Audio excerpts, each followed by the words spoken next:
सुमंत जी महाराज अयोध्या पहुंचे और जब श्री चक्रवर्ती जी महाराज दशरथ जी ने सुना कि राम नहीं आए, गोस्वामी जी कहते प्राण कंठगत भयउ भुआ। श्री दशरथ जी का प्राण ऊर्ध्व गति किया और कंठ में गले में आकर फंस गया।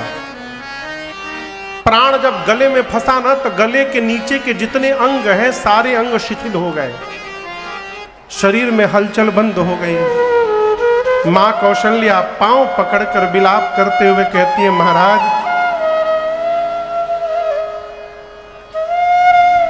आज ये अयोध्या जहाज बना है, जहाज, और इस अयोध्या रूपी जहाज पर पूरा परिवार बैठा है और ये अयोध्या रूपी जहाज राम के वियोग रूपी समुद्र में डोल रहा है प्रभु, और आप ही इस जहाज के नाविक हैं प्रभु। यदि नाविक ही नहीं रहेगा तो कहिए जहाज को डूबने से कौन बचाएगा। मैं कहती हूं प्रभु, यदि आप धैर्य धारण करेंगे तो 14 वर्ष बाद आपके राम स्वयं आपको आकर दंडवत प्रणाम करेंगे प्रभु। महाराज कहते हैं, कौशल्या आज मुझे धैर्य की याद नहीं आ रही है, आज मुझे उस अंधे माता पिता के श्राप की सुधि आ रही है। कौन से अंधे माता पिता याद है ना? श्रवण कुमार के माई बाप। उस अंधे माता पिता ने मुझे श्राप देते हुए कहा था, दशरथ जिस प्रकार पुत्र के वियोग में आज हम मर रहे हैं, इसी प्रकार पुत्र के वियोग में एक दिन तुम भी मरोगे। लेकिन तुम्हारा दुर्भाग्य है, तुम जब मरोगे तो तुम्हारे किसी भी पुत्र में से कोई भी पुत्र तुम्हारी आंखों के सामने नहीं रहेगा। आपको बताऊं, महाराज ने मरते समय कौशल्या मैया से 2 बात कही थी। कितनी बात? 2 बात। महाराज कहते थे, कहे मां कौशल्या से, कहे कौशल्या जाने हो सदा भरत कुल दीपा। महाराज कहते हैं, कौशल्या प्रकाश के 3 साधन हैं। कितने? सूर्य, मणि और दीपक। महाराज बोले कि रघुवंश का सूर्य अब अस्त होने वाला है, मन मैं जाने वाला हूं। रघुवंश के मणि राम अयोध्या छोड़ के चले गए हैं, अब इस घर को प्रकाश देने के लिए एक दीपक बचा है केवल। मां पूछी, वो दीपक कौन है? जाने हो सदा भरत कुल दीपा। भरत को कुल का दीपक बताना, समझना। और आपसे कहूं, दीपक से बड़ी सावधानी की आवश्यकता है। दीपक जलाने के बाद उसको संभाल करके रखना पड़ता है, कहीं तेज गति से हवा आकर उस दीपक को बुझा न दे। महाराज कहते हैं, कौशल्या मैं तुमको इसलिए बता रहा हूं कि कहीं राम के वियोग रूपी बयार के आगे वो दीपक बुझ न जाए, इसलिए आप उसका संभाल करिएगा। और मालूम है महाराज दूसरी बात क्या बोले? महाराज कहते हैं, कौशल्या आपको बताऊं, महाराज राम जी को राम नहीं बोलते थे, रघुनंदन नहीं बोलते थे, राघव बोलते थे। बोले कौशल्या मेरे राघव जब लौट कर आएंगे ना तो सबको सब सेवा करने दीजिएगा, लेकिन मेरे राघव को भोजन कराने की सेवा आप किसी को मत सौंपिएगा, बहू सीता को भी न सौंपिएगा, मेरे राघव को भोजन आप कराया करिएगा। और कहीं भोजन करते समय राघव को मेरी याद आवे और भोजन न करे ना, तो आप मेरी छवि दिखाकर और सौगंध दिला दिलाकर भोजन कराइएगा कौशल्या, ऐसे राघव मेरे भोजन करेंगे नहीं। मरते समय ये 2 बात कह के महाराज बोले मन में, हे राघव, आपको गए 6वीं रात्रि है अयोध्या में आज, जब से आप गए हैं। आपके जाने के बाद 6वीं रात्रि आ गई और मेरे शरीर से मेरा प्राण नहीं गया अब तक। अब इससे बड़ा कौन सा कष्ट जीवन में आएगा कि शरीर प्राण का त्याग करेगा। और मानो महाराज प्रायश्चित करने लगे। 6 रात्रि बीत गई राम के गए, महाराज प्रायश्चित करके मरने से पहले 6 बार राम बोले। राम राम कही, राम कही, राम राम कही, राम तन पर हरे रघुबर बिरह, राम गयो सुरधार। 6 बार मुख से राम राम राम राम राम राम कह के जिस प्रकार कोई तिनके का त्याग कर दे, महाराज ने उसी समय प्राण का त्याग कर दिया। माताएं विलाप करने लगी। गुरुदेव भगवान आकर ज्ञान उपदेश किए। नाव में तेल भरकर महाराज के शरीर को सुरक्षित रखा। क्यों?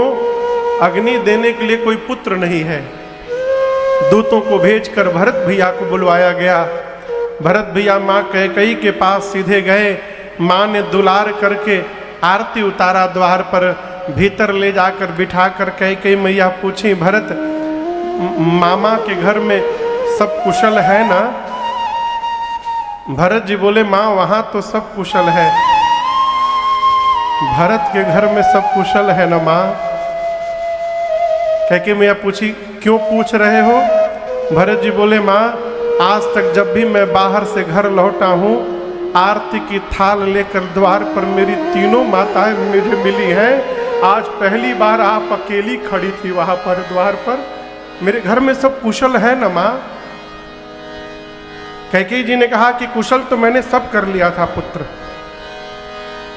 मंथरा ने बड़ी सहायता की, लेकिन क्या कहूं भरत, ब्रह्मा जी ने काम बिगाड़ दिया बीच में। भरत जी ने पूछा, क्या हुआ माँ?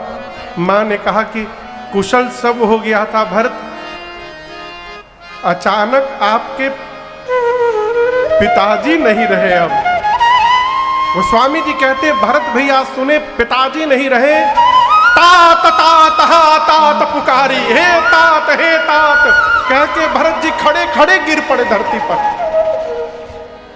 जल से निकालकर मछली को बाहर फेंक दीजिए।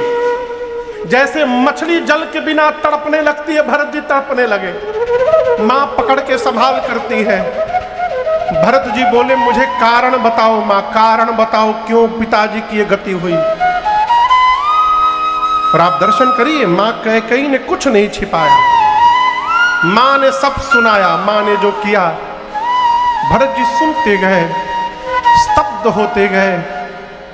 और जैसे भरत भैया सुने कि मेरे बड़े भैया वन में चले गए, गोस्वामी जी कहते हैं, भरत ही बिसरे पितु मरण, कब सुनत राम बन गौन, हे तू अपन पाँव जानिय थकीत रहे धरी मां।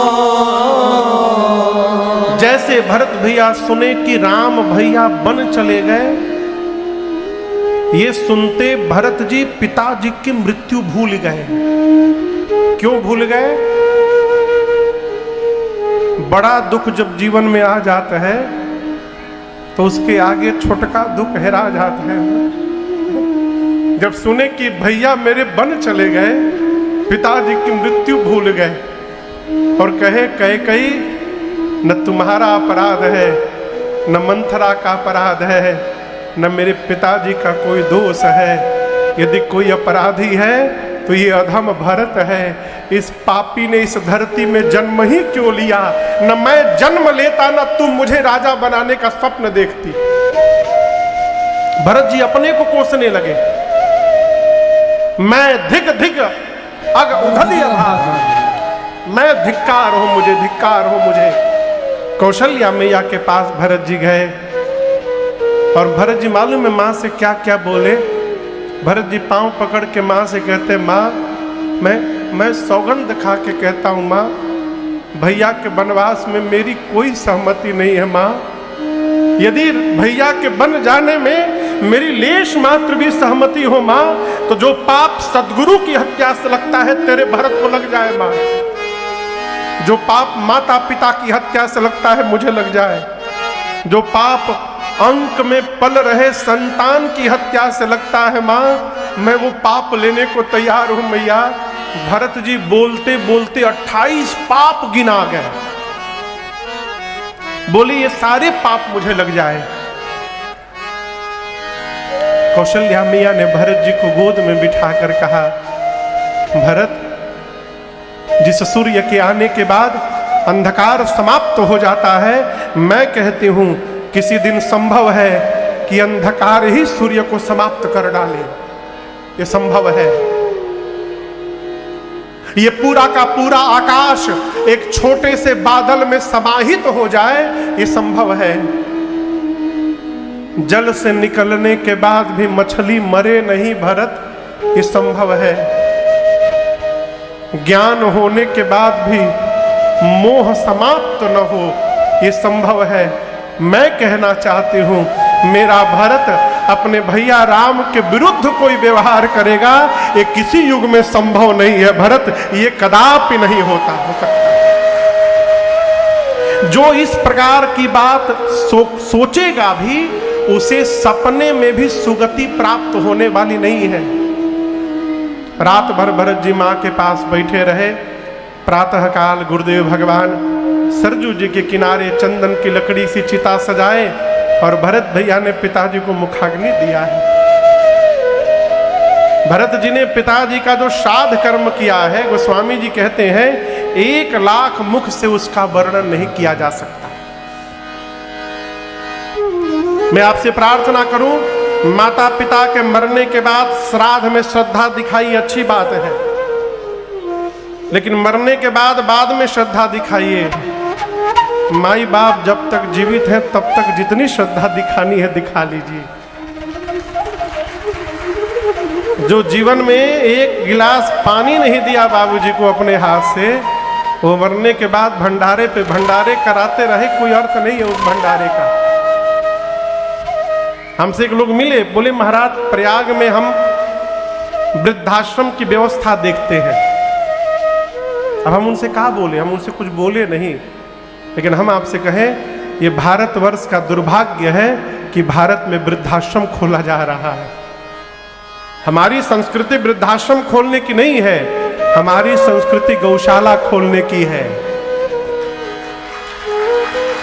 आप वृद्धाश्रम खोल करके समाज के लड़कों को ये अवसर दे रहे हैं कि अपने माई बाप को छोड़ के जाओ यहां पर, इसलिए वृद्धाश्रम का विरोध करिए।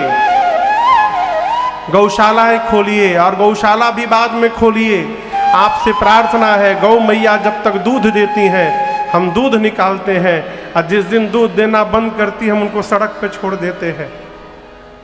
जिस गौ की रक्षा के लिए भगवान कृष्ण ने गोपाल का स्वरूप धारण किया, उन्हीं गौ मैया के साथ हम ऐसा व्यवहार करते हैं। कितनों मोटा तिलक लगाइए, नरक मिलेगा, नरक। यदि हमारे द्वारा छोड़ी गई गौ मैया सड़क पर भटक कर दुर्घटनाग्रस्त होकर जाएंगी, पूरा खानदान नरक में जाएगा। इसलिए नहीं पाल सकते, गौशाले में जाकर दीजिए। जब तक दूध दे रही है बड़ी अच्छी है गौ मैया, दूध बंद हुआ गौ मैया को छोड़ दो, सड़क पर घूमती रहेंगी। अब इसको बंद करिए। भगवान सारे देवता गौ में वास करते हैं। जो गौ मैया को पानी से नहलाता है ना, वो नित्य भगवान का अभिषेक करता रहता है, उसे कुछ करने की आवश्यकता नहीं है जीवन में। गौशाले की सेवा करिए।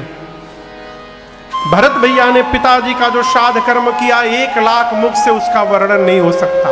100 मुख लाख जाई नहीं बरनी। उचित दिन देखकर गुरुदेव भगवान ने श्रद्धांजलि सभा बिठाई और भरत भैया से गुरु जी ने कहा, भरत जी, आपके पिताजी को वचन से प्रेम था, प्राण से प्रेम नहीं था, इसलिए आपके पिताजी ने वचन को बचाया, प्राण का त्याग कर दिया। एक वचन मानकर आपके भैया वन में चले गए भरत, दूसरा वचन मान करके आप राजा बन जाइए। मैं कहता हूं भरत जी, आप राजा बन जाएंगे ना, कोई बुरा नहीं कहेगा आपको। राम लक्ष्मण जी भी सुनी सुख लहब राम वैदेही, अनुचित कहा बना पंडित, कोई अनुचित नहीं कहेगा आपको। सुमंत जी ने भी कहा, मां कौशल्या जी ने भी कहा। तवंत में भरत जी खड़े होकर कहे, गुरुदेव आपसे मैं एक प्रश्न पूछना चाहता हूं।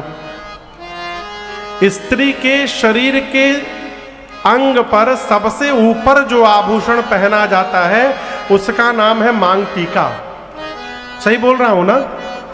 और सबसे नीचे जो आभूषण पहनते उसका क्या नाम है? पांव की उंगली की बिछिया। ठीक, भरत जी कहते हैं कि शरीर के जितने आभूषण होते हैं कोई स्त्री धारण कर ले, लेकिन शरीर पर एक भी वस्त्र न पहने, गुरुदेव कैसा लगेगा? गुरुजी बोले, व्यर्थ लगेगा। अच्छा गुरुदेव, मन में वैराग्य नहीं है और ब्रह्म पर प्रवचन दे रहे हैं, बोले बिना वैराग्य के दिया गया ब्रह्म पर प्रवचन व्यर्थ है। भरत जी बोले, गुरुदेव यदि शरीर में रोग हो गया है और रोगी शरीर के लिए 56 प्रकार का भोग, गुरुजी बोले रोगी के लिए 56 प्रकार के व्यंजन व्यर्थ है। अच्छा शरीर, गुरुदेव यदि प्रेम नहीं है, हम जप तप व्रत पूजा कर रहे हैं, गुरुजी बोले बिना प्रेम का किया गया जप तप व्रत सब व्यर्थ है। अच्छा गुरुदेव, कितना भी सुंदर शरीर हो लेकिन उसमें प्राण नहीं है, बोले बिना प्राण के सुंदर शरीर व्यर्थ है। लेकिन भरत आप पूछ क्यों रहे हो? भरत जी बोले, गुरुदेव जिस प्रकार कपड़े के बिना शरीर का गहना व्यर्थ है, वैराग्य के बिना ब्रह्म की चर्चा व्यर्थ है, रोगी शरीर को नाना प्रकार का भोग व्यर्थ है, प्रीत के बिना किया गया जप तप व्रत व्यर्थ है, प्राण के बिना सुंदर शरीर व्यर्थ है। गुरुदेव उसी प्रकार अयोध्या में आप सभी लोग हैं, परंतु मेरे भैया राम के बिना भरत के लिए ये अयोध्या व्यर्थ है। गुरुदेव इसका कोई अर्थ नहीं है मेरी दृष्टि में। बादी मोर सब बिनु रघुराय, रघुनाथ के बिना मेरे लिए सब व्यर्थ है। गुरुजी आप सभी लोग मुझे राजा बनाना चाहते हैं। गुरुदेव अभी मैं राजा बना नहीं हूं, मेरे नाम की प्रस्तावना रखी गई है कि भरत राजा बनेगा। आप दर्शन करिए मैं कितना बड़ा पापी हूं, जिस भरत के नाम के आने से पिताजी मर गए, मेरे भैया वन में जाकर बैठ गए। सोचिए मेरा नाम आगे आया, इतना उत्पात हो गया घर में। गुरुदेव जिस दिन ये पापी सिंहासन पर बैठ जाएगा, धरती बर्दाश्त नहीं कर पाएगी और फट के धरती रसातल में चली जाएगी। गुरुजी इस सिंहासन पर धर्मशील राजा चाहिए। आप सबने अपनी बात कह दी, आ गया हो तो मैं अपनी बात कहूं। गुरुजी भरत जी, गुरुजी बोले जो जो कहना है कहिए भरत जी। भरत जी कहते हैं, गुरुदेव आपन दारुण दीनता सब ही कहूं सिर नाम। मैं अपनी बात अपनी दीनता सबको सिर झुकाकर कहता हूं। क्या देखे बिनु रघुनाथ पद जिय के जरली न जा। भरत जी कहते जब तक भैया के श्री चरण का दर्शन नहीं कर लूंगा मैं गुरुदेव मेरे हृदय का ताप समाप्त नहीं हो पाएगा, इसलिए मैं आपसे अनुमति नहीं मांग रहा हूं। मैं आपको बता रहा हूं गुरुदेव, कल प्रातः काल मैं भैया के पास जा रहा हूं। मैं जा रहा हूं, मेरे साथ आप में से जिसको जिसको चलना है वो चल सकता है। एक बात का मुझे भरोसा है, यद्यपि मैं अपराधी हूं, मेरे कारण ही मेरे घर में सब उत्पात हुआ गुरुदेव, लेकिन एक बात मुझे पता है, मैं जैसे अपने भैया के सन्मुख जाऊंगा ना, और मेरे भैया जैसे इस पापी भाई को देखेंगे, मुझे विश्वास है गुरुदेव मेरे समस्त अपराधों को क्षमा करके और दौड़कर मुझे रघुनाथ जी अपने गले से लगा लेंगे। गुरुदेव ये मेरा भैया पर भरोसा है, आपन जानी न त्यागी है मोहि रघुबीर भरोस, वो मेरा त्याग नहीं करेंगे गुरु जी। जैसे भरत जी ने चित्रकूट चलने की बात कही, पूरी अयोध्या की प्रजा नाचने लगी। भरत अयोध्या जी की प्रजा भरत जी की जय जयकार करने लगी और पूरी प्रजा चलने को तैयार हो गई। आपसे कहूं उस रात अयोध्या में कोई सोया नहीं था। अयोध्या वासी सोचे राम जी के साथ गए थे, तमसा के किनारे जाकर सो गए, राम जी छोड़ के चले गए। आज कहीं अयोध्या में सो गए और भरत जी छोड़ के चले जाएंगे तो क्या होगा? फिर कोई सोया नहीं रात में। पवित्र सेवकों को बुलाकर भरत जी ने अयोध्या के रख रखाव का भार सौंपा। गुरु जी से पूछे, गुरुदेव आपकी आज्ञा हो तो हम अभिषेक की सारी सामग्री ले लेते हैं साथ में। आप चलने के बाद सबसे पहला काम करिएगा, वन में ही भैया का अभिषेक कर दीजिएगा। गुरुदेव ने कहा सब ले लीजिए। पूरी सामग्री लिए, रथ में गुरुदेव भगवान को बिठाएं, पालकी में माताओं को बिठाएं। अयोध्या की प्रजा अपने अपने वाहन पर बैठी और सबको लेकर भरत चले चित्रकूट हो रामा, राम को मनाने। भरत चले चित्रकूट हो रामा, राम को मनाने। राम को मनाने, सिया लखन को मनाने। राम को मनाने, सिया लखन को मनाने। भैया भरत चले चित्रकूट हो रामा, राम को मनाने। भरत चले चित्रकूट हो रामा, राम को मनाने। सिया राम को मनाने, सिया राम को मनाने। भरत जी पैदल पैदल चल रहे शत्रुघ्न भैया के साथ। क्यों? मेरे भैया वन में है और मैं मिलने जाऊंगा रथ पर बैठ करके। माँ कौशल्या ने कहा कि शीघ्र राम के पास पहुंचना है भरत, तो रथ पर बैठ जाइए। माँ की बात मानकर भरत जी शत्रुघ्न जी रथारूढ़ हुए। पहले दिन तमसा नदी के तट पर विश्राम हुआ, दूसरे दिन गोमती नदी के तट पर विश्राम हुआ, तीसरे दिन सई नदी के तट पर विश्राम हुआ और चौथे दिन सिंहवेरपुर में गंगा जी के तट पर निषाद राजगुह के पास भरत जी पूरे समाज के साथ रात्रि में विश्राम करते हैं। भरत भैया समाज के साथ सिंहवेरपुर में विश्राम करते हैं।